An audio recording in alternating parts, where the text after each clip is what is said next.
बालू बलोच वाली बस्ती से निकलकर साईं बाबा वाली बस्ती की तरफ जाने वाले कच्चे रास्ते पर वो दोनों जा रहे थे। उसने मुराद से पूछा, उस मोटी को अगवा करने का सारा क्रेडिट तुम्हें जाता है, ये सारा प्लान तुमने किया कैसे? यहां बैठे तुमने सब। वो कहते कहते रुक गई। महक, लालची बंदे को सिर्फ झूठा बंदा ही ट्रैप कर सकता है। दूसरे लफ्जों में झूठे के दाम में लालची ही आता है। उसने समझाया, तीसरे लफ्जों में तुमने इंसानी नफ्सियात के साथ खेला। ये कहते हुए वो जोर से हंस दी। खामोशी में इसका कह कहा दूर तक बिखर गया। चंद लम्हे खामोशी के बाद मुराद ने कहा, तुम्हें पता तो है कि यहाँ के लोगों का नेटवर्क कितना बड़ा है, कैसे कैसे लोग हैं उनके साथ जुड़े हुए। और तुम्हें मालूम है तुम्हारे लिए केस एक टेस्ट भी था। हाँ, बस ऐसे ही था, मुराद ने धीरे से कहा। फिर तुमने क्या किया? महक ने पूछा। मैंने क्या करना था?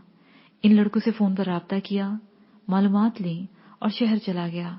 यूसुफ अली यहां बनकर इस मोटे के खास आदमी से मिला, करोड़ों का रियल प्रॉपर्टी का बिजनेस सिखाया। उनकी राल टपक पड़ी। फोन पर इस मोटे से बातें होती रहीं। वो पूरी तरह ट्रैप में आ गए। मुझे एक लड़की की जरूरत थी, सो तुम्हें बुला लिया। बाकी तुम्हें पता ही है। इस बात मुराद ने सुकून से इसे समझाया तो महक उसका हाथ पकड़ कर रुक गई। मुराद को भी रुकना पड़ा। एक बात पूछूं? महक ने इंतहाई जज्बाती होते हुए कहा। अंदर के जज्बात की वजह से उसका लहजा तक लरज रहा था। पूछो। मुराद ने होले से कहा। मुझे ही क्यों बुलाया? कोई दूसरी भी तो हो सकती थी। ये कहते हुए वो उसके साथ यूं लग गई कि महक की सांसों की गर्मी मुराद को अपने सीने पर महसूस होने लगी। महक का बदन अपना इजहार करने लगा था। तभी मुराद ने उसे होले से अलग करते हुए कहा, इसलिए कि तुम अच्छी लगती हो, ज्यादा तेज तरार और मामला फहम हो, बस यही। मैं तुम्हें अच्छी नहीं लगती? उसने शिकायत भरे लहजे में कहा तो मुराद ने कहका लगाते हुए कहा, यार बात यह है, जिस रास्ते के अब हम राही हैं ना, उसमें ये मोहब्बतें पालना, हिजरो फराक के किस्से दोहराना, ये शायद हमारे लिए नहीं है। न जाने कब, कहां और कैसे हम किसी अनजान गोली का शिकार हो जाएं। शायद लाश भी ना मिले और ना ही हम पर कोई रोने वाला हो। बस जब तक साथ है अच्छा है। मुराद कहते हुए बेइंतहा जज्बाती हो गया था। तुम ठीक कहते हो मुराद, शायद मोहब्बत करना हमारी किस्मत में नहीं रहा। जिस नफरत ने हमें यहां तक पहुंचा दिया है, उसके बाद मोहब्बत की गुंजाइश ही कहां है। वो मायूसी भरे लहजे में दुख से बोली, लेकिन हम दोस्त तो हैं ना। दोस्त भी ऐसे कि एक दूसरे के लिए जान भी दे सकते हैं, ऐसा ही है ना? मुराद ने कहा तो महक चंद लम्हे साकत से खड़ी रही, फिर उसके साथ लिपट गई। महक ने अपना चेहरा उसके सीने में छुपा लिया। मुराद उसकी कमर पर धीरे धीरे यूं हाथ फेरने लगा जैसे उसे अपनाहियत का एहसास दिला रहा हो। वो चंद मिनट यूं ही उसके साथ लगी रही, फिर खुद ही अलग होकर चहते हुए बोली, मुराद, ये दोस्ती मोहब्बत से कहीं ज्यादा कुर्बत रखती है। हाँ, जिसमें कोई शिकवा, कोई गिला, कोई नाराजगी नहीं होती, बस दोस्ती निभाई जाती है। मुराद ने कहा और उसका हाथ पकड़कर चल पड़ा। वो यूं खामोशी से चलते चले गए, जैसे खामोशी भी एक जुबान होती है। यहां तक कि वो साईं बाबा की बस्ती में दाखिल हो गए। नया पैराग्राफ। मुराद की आंख खुली तो गोफे के बाहर नीलगो रोशनी फैली हुई थी। उसे सोए हुए महज 2-3 घंटे ही हुए थे। वो तेजी से उठकर खड़ा हो गया। उसके लिए इतनी ही नींद काफी थी। वो तेजी से बाहर निकला तो सामने मैदान में लड़कियां और लड़के वर्जिश कर रहे थे। उसे कोई ज्यादा देर नहीं हुई थी, वो तेज से कदमों से चलता हुआ उस जाने बढ़ गया। सुबह सुबह की ये वर्जिश ठंड में पसीना बहा देती थी। वहां कोई सिखाने वाला नहीं था और ना ही इन पर कोई निगरान मुकर्रर था। बस वो सब वही कुछ किए जा रहे थे जो उनसे कहा गया था। वो उनके करीब गया ही था कि साईं बाबा का एक खास बंदा उसके सामने आकर बोला, साईं बाबा याद कर रहे हैं। वो एक लफ्ज भी नहीं बोला और अगले ही लम्हे पलटकर उसके साथ हो लिया। वो तेजी से चलता हुआ उस कच्चे मकान में चला गया जहां साईं बाबा रहता था। वो कमरे में दाखिल हुआ तो सामने साईं बाबा एक चटाई पर बैठा था। वो योगा के आसन में था। मुराद एक जानब जाकर खड़ा हो गया। कुछ देर बाद साईं बाबा ने योगा के उस आसन से बाहर आए और मुराद की तरफ देखकर मुस्कुरा दिए। अगर रात तुमने एक भी गोली चलाई होती ना, तो मैं तुम्हें अभी कच्चा ही समझता। मुझे खुशी हुई, तुमने हिम्मत और हौसले से काम लिया। ये कहकर वो चंद लम्हे सर झुकाए रहे, फिर बोले, ये गोली, पिस्टल, बम उस वक्त चलते हैं जब हौसला हो। सबसे पहली बात हौसला और हिम्मत होती है। जी, उसने सर झुकाए हंकारा भरने वाले अंदाज में कहा। अब तुम अपने दुश्मनों से बदला लेने के लिए जा सकते हो। ये कहते हुए उन्हें अपना हाथ बढ़ाया। मुराद ने जब अपना हाथ साईं बाबा के हाथ में दिया तो उसे लगा जैसे शिकंजे में आ गया हो। तभी वो उसकी आंखों में देखते हुए बोले, चाहो तो महक को साथ ले जाओ, वो तुम्हारा अच्छा साथ देगी। ये कहकर उन्होंने हाथ छोड़ा तो मुराद एक लफ्ज कहे बगैर बाहर निकलता गया। वो अच्छी तरह समझता था कि साईं बाबा की इस इजाजत का मतलब क्या था। वो इस फैले हुए नेटवर्क को समझता था। वो जब चाहे, जहां से चाहे, इस नेटवर्क को इस्तेमाल कर सकता था। वो तेज तेज कदमों से चलता हुआ अपने गोफे में दाखिल हो गया। इस वक्त दिन हासा चढ़ाया था जब वो और महक दोनों दरिया किनारे आ गए थे। महक की खुशी उसके चेहरे से आया थी। एक बार फिर वो मुराद के साथ थी। वो इस सोच से बेनियाज थी कि वापस मुमकिन भी होगा कि नहीं। वो मुराद के साथ साथ पर खुश थी। वसु चाचा दरिया के दूसरे किनारे पर था। वो जब उस तरफ आ जाता तो ही इन्हें पार ले जाता। वो दोनों दरिया किनारे बैठ गए। उस वक्त महक ने नीली जीन के साथ गुलाबी शर्ट पहनी हुई थी। उसके बाल खुले हुए थे और आंखों पर स्याह गागल्स थे। मुराद ने भी नीली जीन के साथ सफेद शर्ट पहनी हुई थी। उनके साथ किसी भी किस्म का कोई सामान नहीं था। वो दोनों दूसरे किनारे पर खड़ी कश्ती को देख रहे थे। तकरीबन 1 घंटे बाद वो वसु चाचा की कश्ती से उतर चुके थे। उनके सामने एक 4 व्हील खड़ी थी। वो उसमें बैठे तो ड्राइवर ने 4 व्हील बढ़ा दी। दोपहर होने से पहले तक वो हाईवे तक पहुंच गए।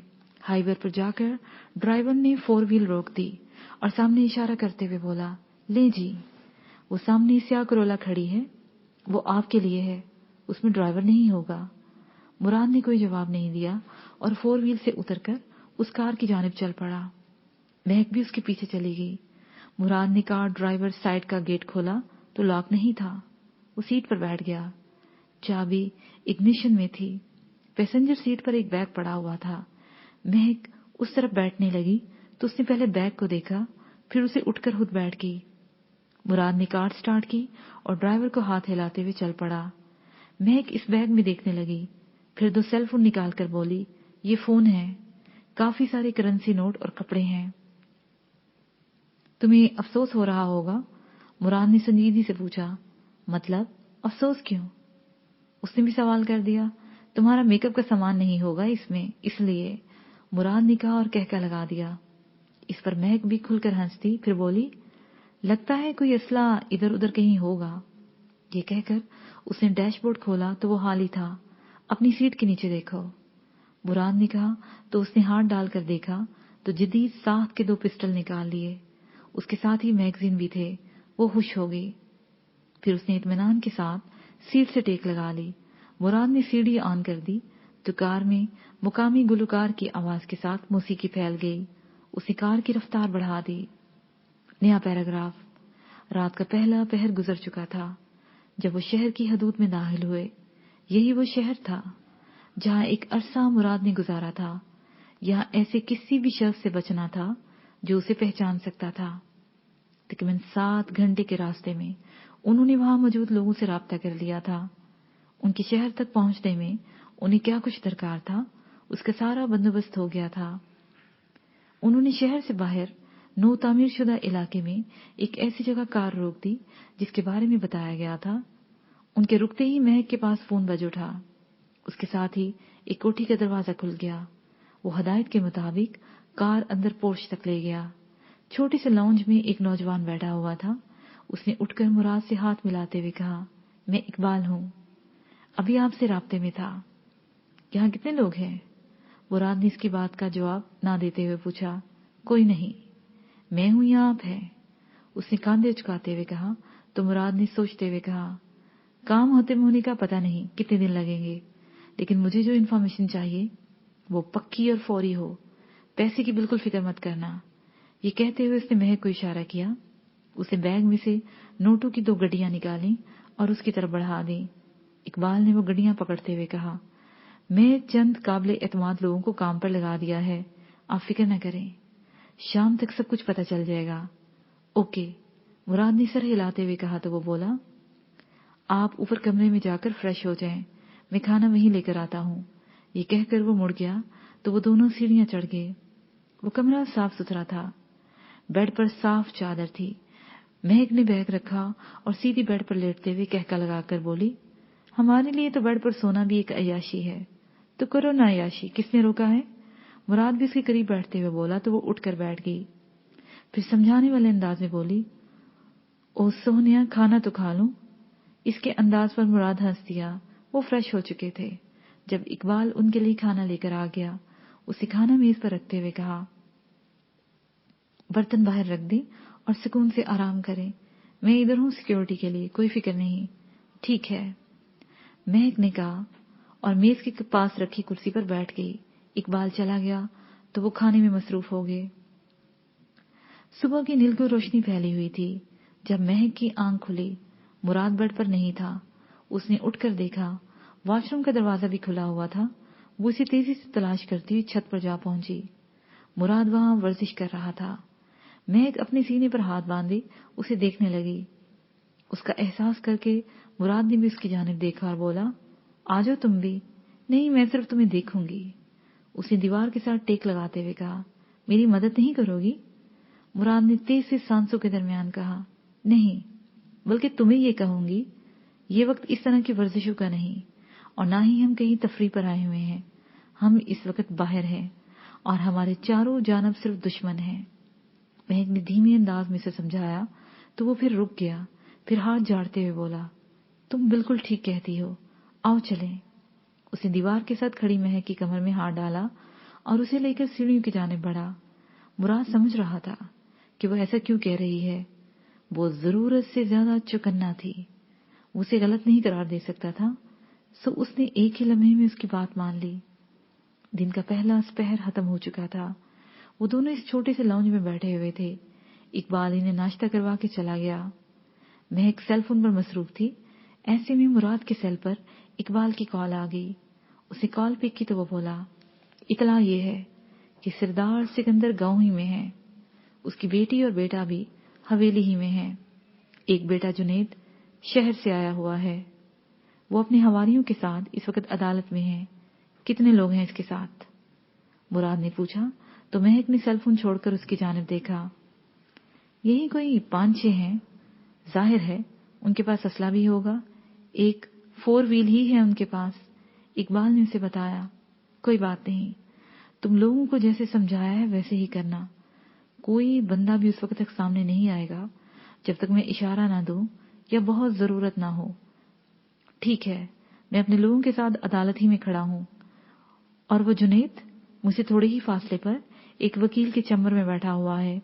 ठीक है, मैं आ रहा हूं। मुराद ने कहते हुए कॉल खत्म की। सेलफोन जेब में डालते हुए उठ गया। महक इससे पहले ही बाहर चली गई थी। वो कार की ड्राइविंग सीट पर बैठी तो मुराद ने गेट खोल दिया। चंद मिनट बाद वो घर को लॉक करके अदालत की तरफ जा रहे थे। अदालत के बाहर जाकर उसने कार रुकवा दी। मुराद ने सूरत हाल पूछी तो पता चला कि वो वकील के चैम्बर से निकलकर एक सरकारी अफसर के दफ्तर में चला गया है। मुराद कार से उतरकर अदालत के अहाते में चला गया। उतरने से पहले उसने महक से फोन पर राब्ता कर लिया ताकि अंदर होने वाली कार्रवाई से वो भी आगाह रहे।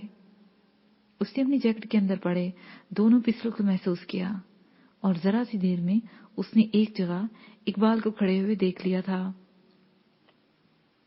वो सफेद शलवार कमीज पहने, आंखों पर स्याह चश्मा लगाए यूं लग रहा था जैसे कोई खुफिया एजेंसी का आदमी ड्यूटी दे रहा हो। उसने महोम इशारे से बताया कि जुनैद किस ऑफिस में है। मुराद ने मोहतात अंदाज में चारों तरफ देखा। उस दफ्तर के बाहर 2 बंदे ऐसे खड़े थे जिनके पास असला हो सकता था। वो यूं तन कर खड़े थे जैसे किसी भी मुतवक्का हमले के लिए फौरी कार्रवाई कर सकें। ज्यादा वक्त नहीं गुजरा था कि एक लंबा नौजवान बाहर निकला। उसने हल्के नीले रंग का शलवार सूट पहना हुआ था जिस पर सफेद वेस्ट कोट था। पाँव में नाजुक सी चप्पल थी, सफेद रंग और मोटे नए नक्श। उसके चेहरे पर काफी सुर्खी थी। मुराद ने इकबाल की तरफ देखा तो उसने तस्दीक कर दी कि यही जुनैद है। मुराद ने महक से कहा, पता चल गया, वो मेरे सामने है, फौरन कार अंदर ले आओ। जुनैद वहां मौजूद लोगों से मिलने लगा था। सलाम दुआ करने का उसका अंदाज यही था कि वो जान छुड़ाकर आगे बढ़े। तकरीबन 2 मिनट में उसे कार गेट से अंदर आती हुई दिखाई दी। महक उसके पास से कार लेकर आगे चली गई। फिर जरा सा आगे जाकर उसने कार मोड़ी और यूं रुक गई जैसे पार्किंग के लिए जगह देख रही हो। जैसे ही कार उससे चंद कदम आगे रुकी, मुराद पुरसुकून अंदाज में जुनैद की तरफ बढ़ा और उसके बिल्कुल करीब पहुंचकर दोनों पिस्टल निकाल लिए। एक उसने जुनैद की गर्दन पर रखा और दूसरे से वहां मौजूद लोगों को कवर करता हुआ बोला, पीछे हट जाओ वरना गोली मार दूंगा। जुनैद साकत हो गया था और लोग खौफ के मारे पीछे हट रहे थे। तभी मुराद ने जुनैद को धक्का दिया। वो कार के पास जा पहुंचा। मुराद ने गेट खोला और उसे अंदर बैठने को कहा। वो सर फेरते हुए मुजाहमत करने लगा। मुराद ने घुमाकर पिस्टल का दस्ता उसके सर पर मारा। वो लड़खड़ा गया। उसी लम्हे मुराद ने उसे अंदर धकेल दिया। ऐसे में एक फायर हुआ जो कार की डिग्गी में आ लगा। फायर की आवाज के साथ हरास फैल गया। महक ने कार पहले ही गियर में रखी हुई थी। उसे ना तो गाड़ी बढ़ाई तो पीछे से फायर होने लगे। मुराद ने एक पिस्टल जुनैद पर रखा और दूसरे से बाहर फायर करने लगा। जैसे ही कार ने गेट पार किया, मुराद ने हाथ अंदर करके एक पिस्टल जैकेट में उड़स लिया। महक दीवानगी के हद तक कार उड़ाए लिए जा रही थी। जुनैद पिछली सीट पर कसमसा रहा था। तभी मुराद ने उससे कहा, स्मार्ट मत बनो, उस वक्त तक कुछ नहीं कहूंगा जब तक कोई बेगैरती नहीं करोगे। कौन हो तुम? उसने पूछा और अलग होने की कोशिश की। तेरा बाप हूं। ये कहते हुए उसने जोर से दस्ता जुनैद के सर पर मारा। वो साकित होता चला गया। मुराद ने उसे सीटों के दरमियान किया और विंड स्क्रीन से सामने देखने लगा। उसके सामने एक हैवी मोटरसाइकिल भागता हुआ दिखाई दे रहा था। उन्होंने इसके पीछे ही जाना था। मुराद ने तेजी से इकबाल के नंबर पुश किए और उससे राब्ता होते पूछा, बोलो क्या सूरत हाल है? हलचल मच रही है, किसी में हिम्मत नहीं हो रही कि वो ताकब करें। बस 4 व्हील निकली है, मैं इसके पीछे हूं। आप? उसने जवाब देकर पूछा तो मुराद ने उसे सूरत हाल बताई। सिर्फ 2 किलोमीटर का फासला है, 2-3 मिनट लगेंगे, इकबाल ने कहा और फोन बंद कर दिया।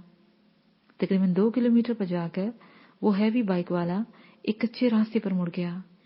वहीं एक छोटा सा क्रॉस था। वो वहां रुक गया। उसके पास एक 4 व्हील खड़ी थी। बाइक वाला जल्दी से उतरा तो 4 व्हील में से 2 बंदे उतर आए। उन्होंने बेहोश जुनैद को निकालकर फौरन 4 व्हील में डाला। मुराद और महक को भी बैठने का इशारा किया। उतरने वाला एक बंदा कार में बैठ गया और उसे लेकर महाल समझ चल दिया। बाइक वाला वापस चला गया। वो 4 व्हील में बैठे तो ड्राइवर ने गियर लगा दिया। तकरीबन आधा घंटा चलने के बाद वो एक डेरे पर जा पहुंचे। वहां इर्द गिर्द काफी सारे दरख्त थे। लकड़ी का बड़ा सारा फाटक था। वो फौरन खोल दिया गया। अंदर सामने कई सारे कमरे थे जिनके आगे तवील बरामदा था। 4 व्हीलर वाला बिल्कुल बरामदे के पास जाकर रुका। उन्हें देखते ही वो लोग आ गए। उन्होंने जुनैद को उतारा जो हनूस बेहोश था। वो उसे अंदर एक कमरे में ले गए। उसके पीछे एक और कमरा था। मध्यम सी बल्ब की रोशनी में उन्होंने उसे ले जाकर फर्श पर डाल दिया। वो कुछ कहे बगैर वापस पलट गए। इसे होश में लाया जाए? महक ने होले से पूछा। हाँ, अभी लाते हैं, मुराद ने कहा और पानी की तलाश में इधर उधर देखा। वहां कुछ भी नहीं था। वो पानी के लिए बाहर जाने लगा तो ऐसे में एक स्मार्ट सा लड़का अंदर दाखिल हुआ। उसने अपना चेहरा मफरल से छुपाया हुआ था। उसे अंदर आकर अपने दोनों हाथ पहलू पर रखे और बारी आवाज में पूछा, क्या चाहिए? पानी, इसे होश में लाना है। मुराद ने उसकी तरफ गौर से देखते हुए कहा तो उसी भारी आवाज में बोला, पानी लेने के लिए तुम्हें मुझसे लड़ना होगा, मुझे हरा दो। पानी तुम्हें मिल जाएगा, हार गए तो इसे यहां के छोड़कर चले जाओगे। धोखा। महक ने सरसराते हुए कहा, बिल्कुल धोखा। लंबी रकम किसे नहीं चाहिए? उस नौजवान ने कहा اور لڑنے کے لیے یوں ہاتھ بڑھائے جیسے وہ مراد کو دعوت دے رہا ہو۔ مراد اسے غور سے دیکھتے ہوئے کھڑا رہا، جبکہ مہک آگے بڑھتے ہوئے بولی، تم نہیں لڑ سکتے ہو مراد، میں تو اسے سبق سکھاتی ہوں۔ نہیں، اپنے سینئرز کے ساتھ نہیں لڑتے، مراد نے خوشگوار لہجے میں کہا۔ تو مہک نے حیرت سے سامنے کھڑے نوجوان کو دیکھا۔ تب تک اس نے مفرل اپنے منہ سے ہٹا دیا تھا، پھر ہنستے ہوئے بولا، میں سمجھا تھا تم لوگ مجھے پہچان نہیں پاؤ گے۔ 1 برس، پورا 1 برس ہم نے اکٹھے ایک میدان میں سب کچھ کیا، میں تمہیں بھول سکتا ہوں؟ یہ جعفر ہے نا؟ مہک نے خوشگوار حیرت سے پوچھا تو وہ بولا، اب بھی تمہیں شک ہے؟ اس نے کہا تو مہک سیدھی اس کی طرف بڑھی، اس کے گلے لگ کر جو ہی پلٹی تو اس نے جعفر کی ٹانگ پکڑی اور اسی طرف گھوم کر پیر اس کی گردن پر مارا۔ وہ پیچھے کی جانب گر گیا، لیکن اسی لمحے اسے دوسرے ہاتھ سے اس کا پاؤں پکڑا اور اس کے سہارے کھڑا ہوتے ہوئے اپنا پاؤں اس کی گردن پر رکھ دیا۔ مہک نے گردن عین اسی لمحے ہٹائی اور وہ دونوں ہاتھوں سے اس کی پنڈلیاں پیچھے دھکیل دیں۔ وہ گر پڑا۔ تبھی وہ اس کے سینے پر سوار ہوتے بولی، اب بتاؤ تم نے مجھ سے لڑنے کی جرات کیسے کی؟ سوری، میں تم سے نہیں، مراد سے لڑنا چاہتا تھا۔ بات مکمل ہونے سے پہلے ہی اس نے پیروں اور ہاتھوں کے بل کھڑا ہونے کی کوشش کی، مگر کامیاب نہ ہو سکا۔ مہک ایک جانب جھک گئی، اس کا توازن نہیں رہا تو پھر زمین بوس ہو گیا۔ میں تم سے سینئر نہیں تو کم از کم تمہارے ساتھ سیکھا ہے۔ یہ کہتے ہی وہ یوں پیچھے کی جانب پلٹی کہ اڑتی ہوئی کھڑی ہو گئی، پھر ہاتھ بڑھاتے ہوئے بولی، آؤ۔ نہیں، پھر دیکھ لیں گے، اس وقت یہ پڑا ہے، مراد نے بیچ بچاؤ کراتے ہوئے کہا۔ تو جعفر نے ہنستے ہوئے کہا، میں سوچ بھی نہیں سکتا تھا کہ ہماری یوں ملاقات ہو جائے گی۔ سردار سکندر کے حوالے سے جب بات ہوئی تو مجھے شک سا ہوا تھا کہ وہ تم ہی ہو سکتے ہو، مگر اس چڑیل کا نہیں پتا تھا کہ یہ بھی تمہارے ساتھ ہوگی۔ لفظ ابھی اس کے منہ میں ہی تھے کہ 2 لوگ اندر آئے۔ ان کے ہاتھوں میں پانی کی بوتلیں تھیں۔ مہک بوتل کھول کر پینے لگی، جبکہ مراد نے جنید کے منہ پر انڈیلنا شروع کر دیا۔ چند لمحوں کے بعد وہ ہوش میں آ گیا۔ میں کہاں ہوں؟ کون ہو تم لوگ؟ جنید نے تیزی سے اٹھ کر کھڑا ہونا چاہا کہ مراد نے اس کی ایک زوردار جھام پر رسید کر دیا۔ وہ گال پر ہاتھ رکھے دوہرا ہو گیا۔ تبھی مراد نے اس کی گردن پر گھونسا مارا۔ وہ زمین بوس ہو گیا۔ یہیں پڑا رہ کتے کے بچے، آواز نکالی تو زبان کاٹ دوں گا، مراد نے اسے ٹھوکر مارتے ہوئے کہا۔ تو وہ سہم کر لیٹ گیا۔ مراد بوتل میں پانی بچا۔ جعفر نے اپنے لوگوں کو اشارہ کیا تو وہ جنید کو رسی سے باندھنے لگے۔ آؤ ادھر چل کر بیٹھتے ہیں، جعفر نے کہا تو وہ کمرے سے باہر نکل کر ایک دوسرے کمرے میں جا پہنچے۔ وہ صاف ستھرا کمرہ تھا جس میں قالین پڑا ہوا تھا۔ وہاں جدید زندگی کی کافی ساری سہولیات تھیں۔ ایک کونے میں 2 لیپ ٹاپ پڑے تھے، ان کے نزدیک مختلف برانڈ کے سیل فون، انٹرنیٹ کے لیے ڈیوائسز اور ایک چھوٹی سی ڈائری پڑی ہوئی تھی۔ یہ ہے میرا آپریشن روم، جعفر نے کمرے میں داخل ہوتے ہوئے کہا اور جوتے اتار کر اندر چلا گیا۔ ان دونوں نے بھی ایسا ہی کیا۔ مراد اپنے سر کے نیچے تکیہ رکھتے ہوئے بولا، میں بھی کہوں اقبال اتنا پر اعتماد کیوں تھا؟ اس شہر کے 70% لوگ جو کسی بھی طرح جرائم کی دنیا سے تعلق رکھتے ہیں وہ سب میرے نیٹ ورک میں ہیں۔ سائی بابا نے مجھے تمہارے بارے میں بتا دیا تھا، بے فکر ہو جاؤ، تم جس طرح چاہو گے اپنا انتقام لوگے، ان سے جتنا مرضی کھیلو، جی بھر کے کھیلنا، کوئی حسرت نہ رہے دل میں، جعفر نے دبے دبے غصے میں کہا۔ تو مراد نے سکون سے کہا، پہلے میرے ذہن میں کچھ اور پلان تھا، لیکن اب ویسا نہیں ہوگا۔ جیسا چاہو میرے ویر، اس نے مراد کے ہاتھ کو اپنے ہاتھ میں لیتے ہوئے کہا۔ چل ہمیں یوں ہی بیٹھے رہنے کے بعد اس نے کونے میں سے ایک لیپ ٹاپ اٹھایا اور اسے آن کر کے کہا، میں ابھی رابطہ کروں سردار سکندر سے؟ ابھی رابطہ کرنے کی کیا ضرورت ہے، تھوڑا سے تڑپا تو دو، مہک نے تیزی سے کہا۔ تو مراد نے سمجھانے والے انداز میں کہا، جو ہم کرنا چاہتے ہیں اس میں جتنا زیادہ وقت لیں گے اتنا ہی مشکل ہوتا چلا جائے گا۔ کیا کرنا چاہتے ہو؟ جعفر نے اس کے چہرے پر دیکھتے ہوئے پوچھا۔ تو مراد لمحہ خاموش رہنے کے بعد جذباتی لہجے میں بولا، قتل کا بدلہ قتل، اور کیا؟ تمہارے دماغ میں کیا چل رہا ہے اس بارے مجھے نہیں پتا، لیکن تم جو بولو گے ہم ویسا ہی کر دیں گے۔ जाफर ने हतमी लहजे में कहा, राब्ता करो सिकंदर से। उसके लहजे में दबी दबी नफरत थी। जाफर लैपटॉप पर देखता रहा, फिर एक फोन उठाकर उसके साथ जोड़ा और फिर लिस्ट में से नंबर तलाश करके उसे पुश कर दिया। कुछ ही देर बाद राब्ता हो गया। कौन? दूसरी तरफ से भारी आवाज में पूछा गया। तेरा बेटा मेरे पास है। जाफर ने सर्द लहजे में कहा, कौन हो तुम? कहाँ है मेरा बेटा? मैं तुम्हें, सरदार सिकंदर ने तेजी से गुस्से में कहना चाहा तो जाफर बात काटकर उसी लहजे में बोला, बकवास नहीं करो, काम की बात करो। बोलो। इस बार उसने होश पकड़ते हुए सुकून से कहा, अपने बेटे के बदले में कितनी रकम दे सकते हो? उसने पूछा। क्या मतलब? तुमने मेरे बेटे को अगवा किया है पैसों के लिए? उसने पूछा तो जाफर ने तंजिया अंदाज में कहा, पैसों के लिए नहीं, नोटों के लिए। बोलो कितनी कीमत लगाते हो अपने बेटे की? तुम बोलो क्या चाहते हो? उसने कहा। चलो फिर मैं ही बता देता हूं, 20 करोड़। उसने घुर्राते हुए कहा, ये क्या कह रहे हो तुम? जानते हो किससे बात कर रहे हो? सरदार ने भुनाते हुए कहा तो वो बोला, ओ बेवकूफ, तुझे जानता हूं तो बात कर रहा हूं, लेकिन तुम जो भी हो, लेकिन मेरे लिए कुछ भी नहीं हो। अब ये भी तुम्हें समझना पड़ेगा कि अगर पुलिस को या किसी भी फोर्सेस को बताने की कोशिश की तो उसी लम्हे तेरा बेटा जान से जाएगा।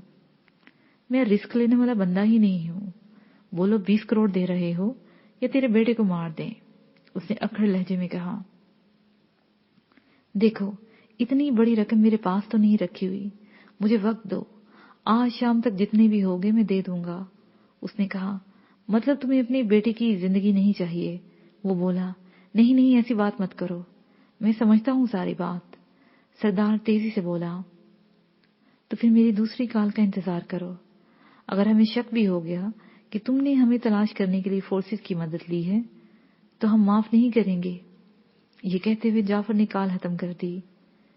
वो जो थाने में सोर्स है, इकबाल से कहो उससे राब्ता रखे, जो भी काम की बात हो वो फौरन बता दे। मुराद ने कहा तो जाफर ने सर हिलाते हुए चंद लम्हों में सोचा, फिर पूछा, इस परिंदे का क्या करना है? इसे ठिकाने पर पहुंचा दो, आज ही, बल्कि अभी, बाद में शायद हमें वक्त न मिले।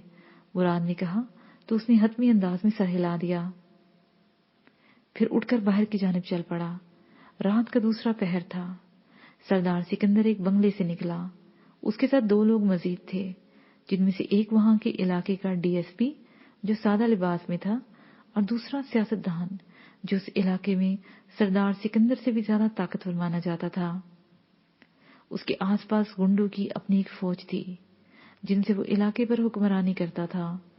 ये सियासतदान से पहले डीएसपी और फिर सिकंदर, उसने फिर सिकंदर से हाथ मिलाया और वापस पलट गया। सरदार अपनी 4 व्हील में बैठा तो उसके गार्ड भी बैठ गए। तभी उसकी 4 व्हील चल पड़ी तो उसके पीछे डीएसपी की कार भी थी। ये सारा आंखों देखा हाल मुराद तक पहुंच रहा था। इस वक्त वो सरदार सिकंदर की हवेली से थोड़ी दूरी पर थे। उसके एक जानब महक थी तो दूसरी जानब जाफर खड़ा था। शाम होने के फौरन बाद उन्होंने अपने आदमियों के जरिए वहां के बारे में पूरी तरह मालूमात ले ली थी। उन्हें ये पूरी तरह यकीन हो गया था कि सरदार सिकंदर ने पुलिस से राब्ता कर लिया था। उन्हें इससे गरज नहीं थी। मुराद एक खास माहौल चाहता था और वो उसे मुयस्सर आ गया था। उसने जाफर को इशारा किया और वो अंधेरे में आगे बढ़ गए। जाफर के साथ चंद मजीद लोग थे जो उसने अपने कवर पर रखे हुए थे।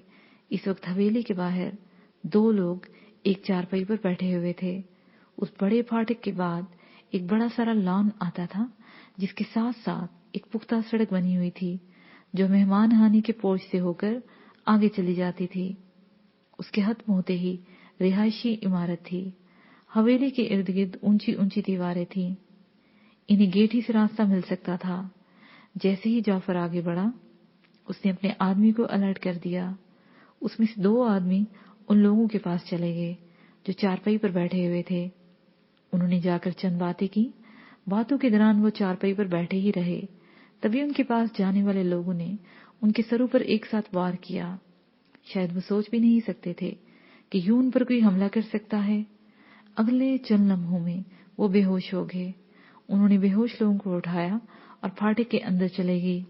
یہ ساری کارروائی چند لمحوں میں ہوئی تھی۔ اس کے ساتھ ہی یہ پارٹ اپنے اختتام کو پہنچا۔